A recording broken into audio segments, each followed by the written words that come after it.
Episode 12, The Conquest of the Americas and Its Impact, an AP European History podcast by Hammer History Productions. So we've spent the last episode talking about why Europeans went exploring, and we ended with Portugal really taking the lead. They were building trading posts along the west coast of Africa and eventually gaining access to Indian Ocean trade networks. So it kind of feels like Portugal has this huge advantage. That's exactly right, Miles. Portugal's strategy was to go around Africa and tap into existing trade systems, but that also meant Spain was effectively shut out of those routes.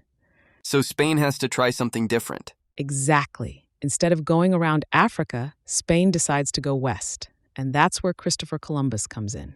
Right. Columbus sails west across the Atlantic thinking he's going to reach Asia. Yes, and in 1492, he reaches the Caribbean. He encounters indigenous peoples there, groups like the Taino, and initially describes them as friendly and generous.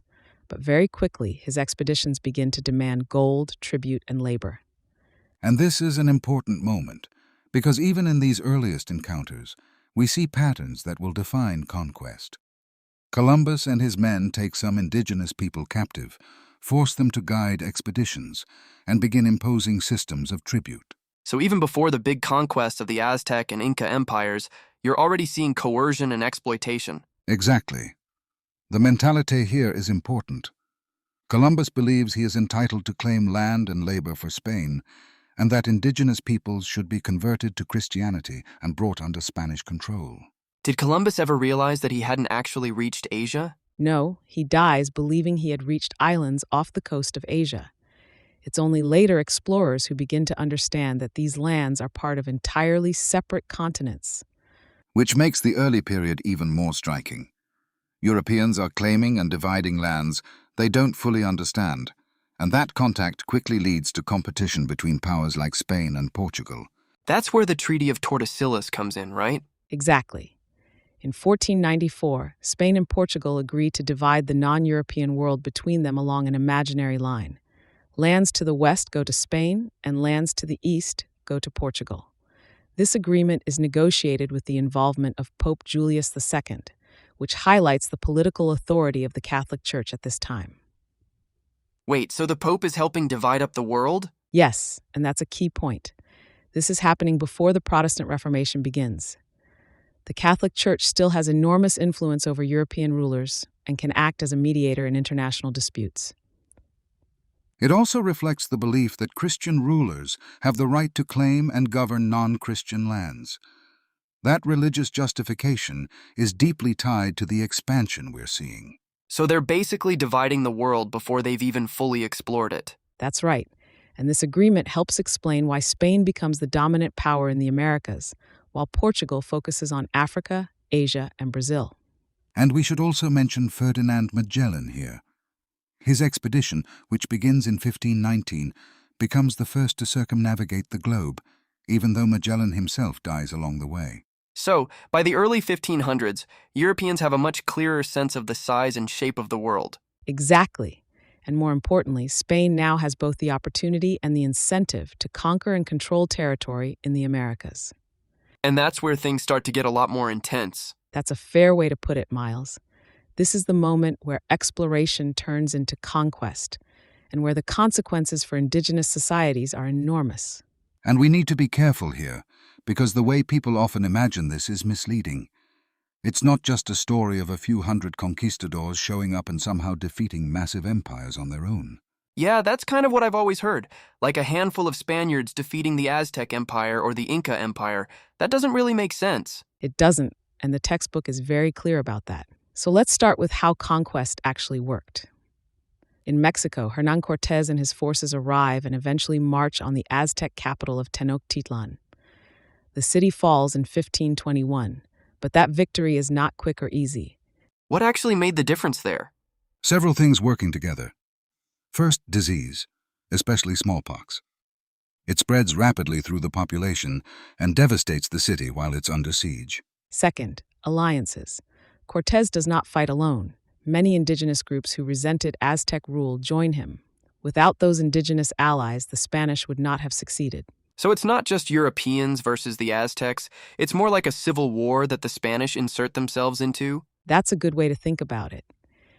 Internal divisions weaken the empire, and the Spanish exploit those divisions. And something very similar happens in the Inca Empire. Francisco Pizarro arrives in the early 1530s, at a moment when the empire is already weakened by a civil war. And that civil war is actually connected to disease, specifically smallpox, which had spread into the region before the Spanish themselves arrived. Wait, what exactly is smallpox? Smallpox is a highly contagious disease brought from the Old World. It causes fever, severe skin eruptions, and has a very high death rate, especially among populations that have never been exposed to it before. And that's the key point. Indigenous populations in the Americas had no prior exposure, so they had no immunity. The disease spreads rapidly through trade networks, killing large numbers of people and destabilizing entire societies.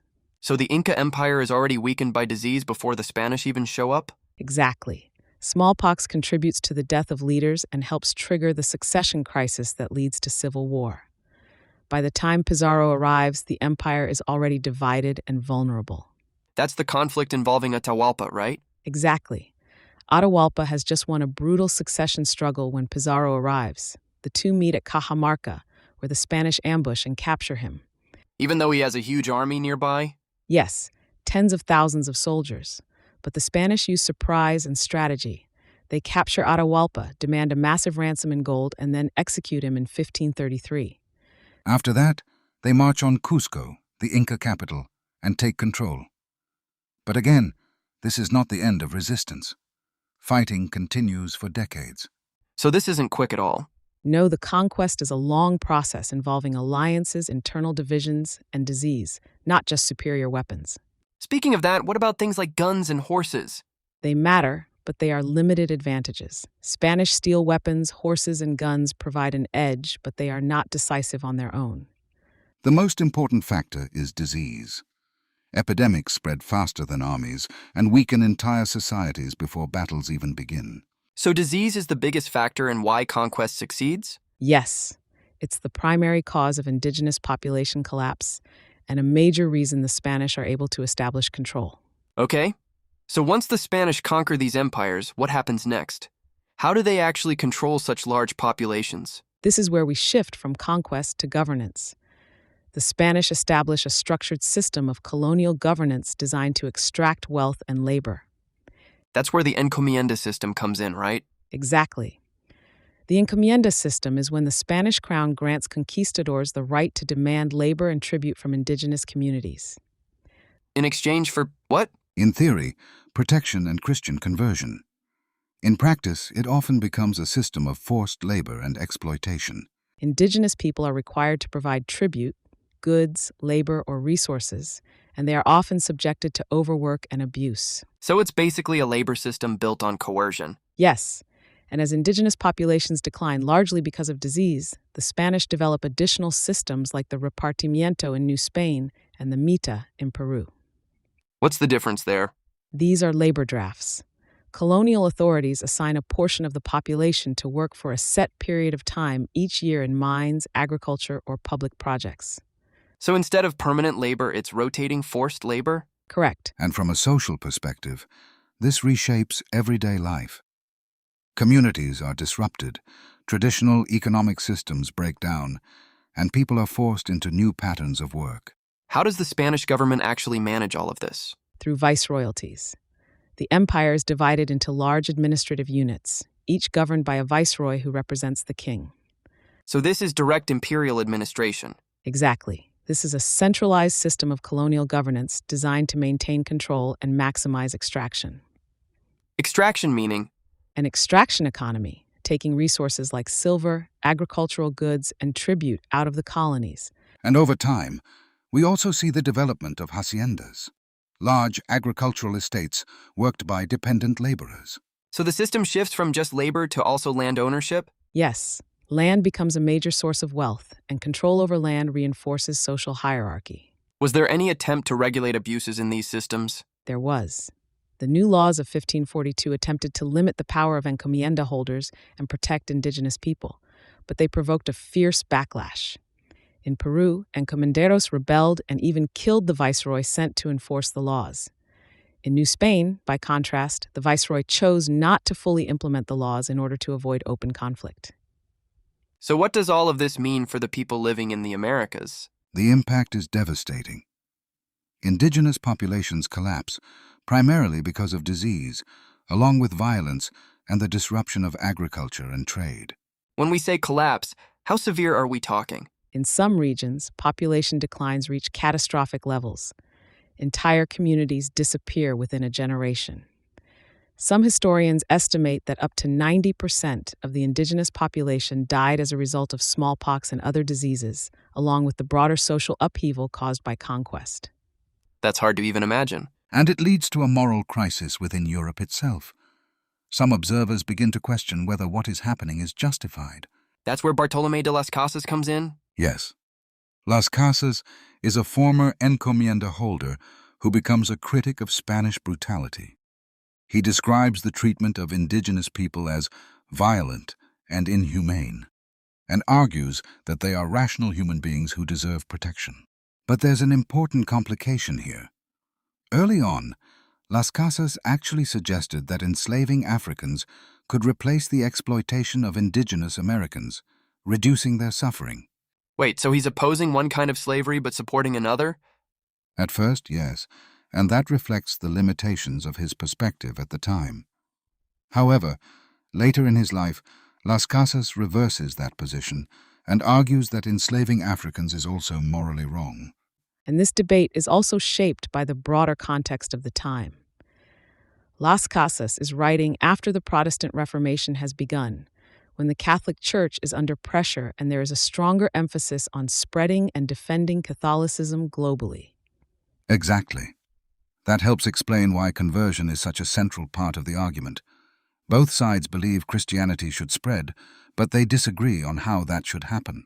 On the other side, Juan Ginés de Sepúlveda argues that conquest and forced conversion are justified. He claims indigenous people are inferior and that domination is necessary. So this becomes a debate about whether indigenous people are fully human? Exactly. This debate culminates in the Valladolid debate in 1550, where Spanish officials attempt to determine the moral and legal status of indigenous peoples. That feels like a huge turning point. It is significant because it shows that Europeans are actively debating the consequences of empire, even as expansion continues. And at the same time, society in the colonies is changing too, right? Yes. Ideas like purity of blood, which originally applied to religious identity in Spain, begin to evolve in the colonial context. How so? In the Americas, populations include Europeans, indigenous peoples, and Africans. This leads to the development of a racial classification system known as the casta system. So instead of just religion, it becomes about race? Exactly. Society becomes organized into a hierarchy based on ancestry, with people of pure Spanish descent at the top. This hierarchy reinforces the economic system. Those at the top control land, labor, and political power, while those lower in the hierarchy are subject to exploitation. So the conquest doesn't just change who's in charge, it completely restructures society. That's right. And we've mentioned disease a lot, but this is also connected to something bigger, right? Yes, the Columbian Exchange. This is the movement of plants, animals, and diseases between the Old World and the New World. And disease is the most immediate impact of that exchange? Exactly. It spreads rapidly and contributes directly to population collapse. In the next episode, we'll explore how this exchange reshapes economies, diets, and societies across the globe. So if we step back, the big picture here is that European conquest succeeds because of alliances, internal divisions, and especially disease. And the result is the destruction of indigenous societies and the creation of a new colonial system.